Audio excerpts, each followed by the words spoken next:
Sebelum menonton atau menyimak cerita ini, jangan lupa subscribe agar tidak ketinggalan cerita-cerita menarik lainnya. Semoga admin dan yang menonton mendapatkan rezeki yang banyak tak terhingga.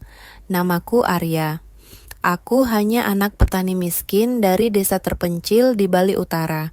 Hidupku sederhana.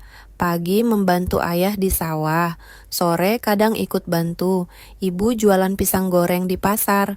Aku tak punya banyak impian selain ingin bisa sekolah lebih tinggi dan bantu orang tua keluar dari kemiskinan. Tapi semua berubah saat satu peristiwa aneh terjadi. Hari itu aku sedang menjemur padi di depan rumah. Panas menyengat, peluh bercucuran. Tiba-tiba sebuah mobil kamper besar berhenti di pinggir jalan. Dari dalam keluar seorang wanita bule tinggi semampai mengenakan topi jerami dan kacamata hitam. Kulitnya putih, kemerahan terbakar matahari, dan senyumnya seperti artis luar negeri. "Excuse me," katanya dengan suara lembut. "Is this way to the waterfall?" Aku nyaris tak bisa jawab. Ini pertama kalinya aku bicara langsung dengan turis asing. Yes miss, you go straight and then turn right near the big tree." Dia tersenyum lebar. Yes, you're very helpful." Ternyata wanita bule itu bernama Clara. Usianya 42 tahun, berasal dari Jerman, dan sedang traveling sendirian keliling Indonesia. Mobil camper itu adalah rumahnya selama perjalanan. Ia bilang ingin tinggal di desa kami beberapa minggu, menikmati suasana sepi dan jauh dari kota. Beberapa hari kemudian, ia sering terlihat duduk di warung ibu. Entah kenapa, dia mulai suka ngobrol denganku. Aku bantu dia cuci mobil, bawa belanjaannya, bahkan temani dia jalan-jalan ke sawah dan air terjun. Dan sejak itulah hubungan kami semakin dekat. Hari-hari berikutnya, Clara semakin akrab denganku. Kami sering duduk di pinggir sawah sambil ngobrol. Awalnya tentang Indonesia, lalu lama-lama soal hidup, cinta, bahkan masa lalunya yang kelam. "Aku pernah menikah, Arya," katanya suatu sore. "Tapi aku tak pernah punya anak. Suamiku meninggalkanku demi wanita lebih muda. Aku hanya diam, tak tahu harus berkata apa, tapi ada perasaan aneh di hatiku, seperti iba sekaligus kagum. Dia kuat, mandiri, dan sangat berbeda dari perempuan desa." Suatu malam, hujan deras mengguyur desa. Rumah Clara di kamper van bocor. Ia datang ke rumahku, basah kuyup gemetaran. "Can I stay here for a while?" katanya dengan tatapan penuh harap. Aku dan orang tuaku tentu mengizinkan. Ibu memberinya kain sarung kering dan teh hangat. Tapi saat malam semakin larut dan orang tuaku tertidur, Clara di ruang tengah berkata, "Arya, kamu baik sekali. Kamu anak yang luar biasa." Aku gugup. Lalu ia menyentuh pipiku dan tiba-tiba memelukku. Napasnya hangat, tubuhnya bergetar, dan malam itu sesuatu terjadi. Aku tak tahu bagaimana menjelaskannya, tapi semua berjalan begitu alami, hangat, aneh, dan untuk pertama kalinya aku merasa seperti laki-laki sejati. Keesokan paginya, ia masih ada di situ, tersenyum dan mencium keningku sebelum pergi. Mulai malam itu, Clara sering datang diam-diam. Kadang tidur di rumahku, kadang aku yang ke camper van saat dini hari. Tak ada satupun orang desa tahu. Sampai akhirnya Clara merasa aneh dengan tubuhnya. "Aku telat datang bulan, Arya," katanya suatu pagi sambil menggenggam tanganku erat. Aku menatapnya bingung. "Arya, aku mungkin hamil." Aku tercekat. Kata-kata Clara seperti petir di siang bolong. "Aku hamil, Arya." Jantungku berdegup tak karuan. Aku anak petani miskin, belum punya pekerjaan tetap, dan baru lulus SMA. Sementara dia wanita Eropa, dewasa, berpendidikan, dan datang dari dunia yang sama sekali berbeda. "Kamu yakin?" Tanyaku terbata. Dia mengangguk. Aku periksa pakai tes pack, 2 garis tebal. Aku menatap wajahnya, campuran panik, bingung, dan entah kenapa bahagia. Aku tak pernah menyangka ini akan terjadi di Indonesia dengan kamu. Sejak saat itu kami mulai menyembunyikan semuanya. Clara tetap tinggal di campervan-nya, tetapi makin jarang keluar. Perutnya mulai membuncit, orang-orang desa mulai curiga. Dia itu kok makin gendut ya? Bisik tetangga di warung. Apa jangan-jangan hamil? Tapi siapa yang menghamili? Aku hanya bisa tertunduk setiap dengar bisikan itu. Tapi rahasia tak mungkin selamanya disimpan. Sampai suatu pagi, Clara jatuh pingsan di depan campervan-nya. Orang-orang langsung berkumpul.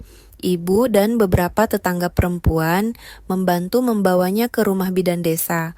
Dan di sanalah rahasia kami terbongkar. Bidan yang memeriksa langsung terkejut. Ini udah 4 bulan hamil, Bu.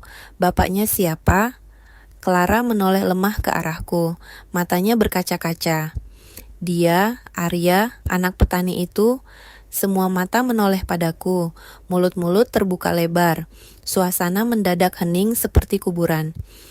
Anak petani bikin bule hamil. Edan, hebat juga si Arya.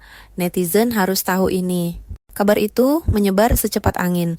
Seorang bule cantik hamil anak petani miskin. Heboh. Sampai-sampai keesokan harinya, akun-akun gosip lokal mulai mengangkat berita itu dengan judul-judul bombastis. Tante bule dibikin buncit petani. Puriuh mudin wuyon bu, desa geger, dunia maya heboh. William Pulin, dum, William Molyun Arya si tukang bawa karung kini, calon ayah anak blasteran. Desa kami yang biasanya sepi, kini ramai didatangi wartawan lokal, konten kreator, bahkan YouTuber. Semua ingin tahu siapa Arya, si anak petani yang menaklukkan hati wanita bule Eropa sampai hamil. Bahkan aku dan Clara sempat diundang ke kantor kepala desa. Bapak kepala desa hanya geleng-geleng kepala waktu lihat kami masuk bersama. Jadi, ini benar Arya? Tanyanya serius. Aku mengangguk pelan. Iya Pak. Saya akan bertanggung jawab. Clara yang duduk di sampingku tersenyum sambil memegang tanganku. Aku mencintai Arya dan aku ingin anak ini lahir di Indonesia. Dekat dengan alam, dekat dengan cinta. Kepala desa hanya tersenyum.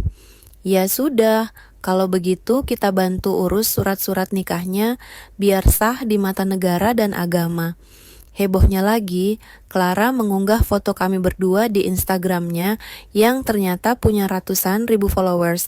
Ia menulis caption, "Aku menemukan cinta bukan di Paris, bukan di Berlin, tapi di sawah kecil Bali. Cinta itu bernama Arya." Foto itu viral, ribuan komentar masuk. OMG, this is so beautiful. Kisah cinta impian. Bule aja milih petani loh, yang cakep-cakep jangan milih toksik. Beberapa hari kemudian, saat aku sedang membajak sawah, Clara datang dengan gaun putih, sederhana dan membawa sebuah kotak kecil. Di depan semua orang desa yang menonton, Clara berlutut dan melamarku. Arya, katanya sambil menangis. Aku kaget, panik, bahagia, semua bercampur. Tapi aku tahu jawabannya. Iya, Cla, aku mau. Semua bersorak. Petani, anak-anak kecil, bahkan kepala desa ikut menitikkan air mata. Tak lama kemudian, kami pun menikah secara adat dan sah secara hukum. Perut Clara sudah mulai besar, membusung indah, dan dia terlihat makin cantik dengan pancaran bahagia. Setelah pernikahan kami, kehidupan berubah drastis. Clara pindah tinggal bersama keluargaku. Meski rumah kami sederhana, ia sangat bahagia. Aku lebih damai di sini Arya daripada di apartemen mewah Berlin, katanya sambil mengelus perutnya yang makin besar. Dia bahkan belajar bahasa Bali, ikut bantu ibu di dapur, dan sesekali bantu menjual hasil tani ayah lewat media sosial. Dan yang luar biasa, produk pertanian kami tiba-tiba laris manis. Banyak orang dari luar kota, bahkan luar negeri pesan hasil panen karena ingin beli dari petani suami Clara. 3 bulan setelah menikah, saat fajar menjelang, Clara berteriak kesakitan. Air ketubannya pecah. Aku panik. Semua orang desa panik. Kami segera membawanya ke bidan. Beberapa jam kemudian, tangis bayi pecah. Bayi laki-laki sehat, putih kemerahan, bermata biru seperti ibunya, dengan rambut hitam legam.